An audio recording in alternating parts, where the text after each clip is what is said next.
Se você entrar hoje na internet e pesquisar Lula, Daniel Vocaro, Banco Master, você vai encontrar os seguintes resultados. No Globo tem a seguinte manchete: Vocaro foi ao Palácio do Planalto ao menos 4 vezes entre 2023 e 2024. Já no Metrópolis, a contagem deles dizem que o Daniel Vocaro foi ao menos 3 vezes. Já o Poder 360 informa que o governo Lula fechou um contrato de 303 milhões de reais com a empresa do Vocaro. O que é que essas matérias têm em comum?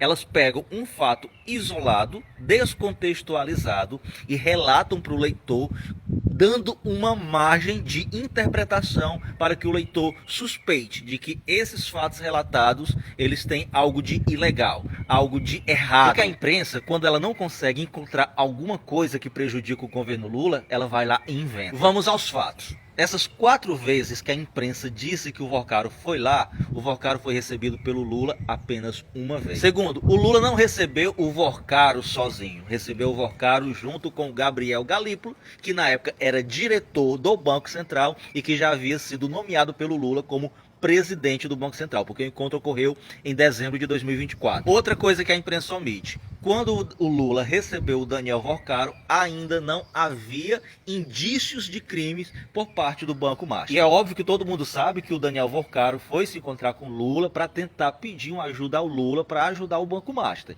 porque ele já sabia que o Gabriel Galípolo ia assumir a presidência do Banco Central e ele quis pegar o barco logo na partida para tentar se dar bem. E a única resposta que ele teve do presidente Lula, que a imprensa faz questão de não exibir, de não contar nas manchetes, é que o Lula deu um belo não a ele e disse que toda a questão do Banco Master seria tratado estritamente com o Banco Central e apenas de maneira técnica, sem nenhuma influência política. Agora vamos para essa manchete de hoje do Portal 360. A empresa de Vocaro fechou um contrato de 303 milhões com o governo Lula. Que contrato foi esse, meus amigos? Não sei se você se recorda, mas teve um breve período que teve um pouco de escassez de insulinas na rede pública de atendimento, no SUS, por conta de que os fornecedores não estavam dando conta de atender a demanda. E aí o Ministério da Saúde fechou acordo com esse fabricante de insulina, que é a BioMM, no qual possui vários acionistas e o Vocaro é um deles. Inclusive o Lula foi até para a inauguração dessa fábrica lá em Minas Gerais. Aí eu te pergunto, na época que o Ministério da Saúde fechou esse contrato com esse fabricante para atender a grande demanda do SUS, no qual o Daniel Vocaro e o Banco Master não havia indícios de nenhum tipo de crime cometido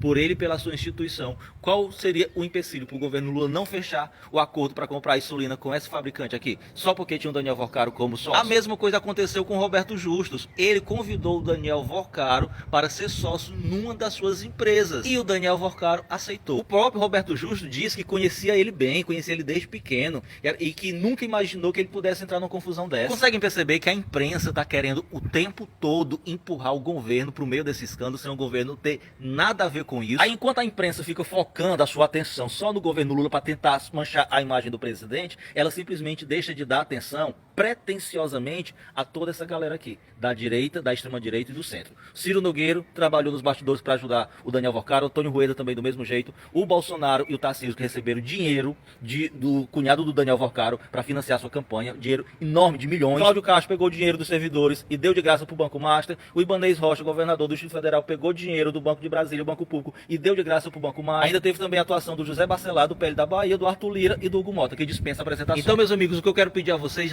é que não desanimem. A batalha é grande, são muitos adversários, o jogo é sujo, é baixo, é rasteiro, mas a verdade vai vencer a mentira. Compartilha esse vídeo e me segue para ficar por dentro de tudo.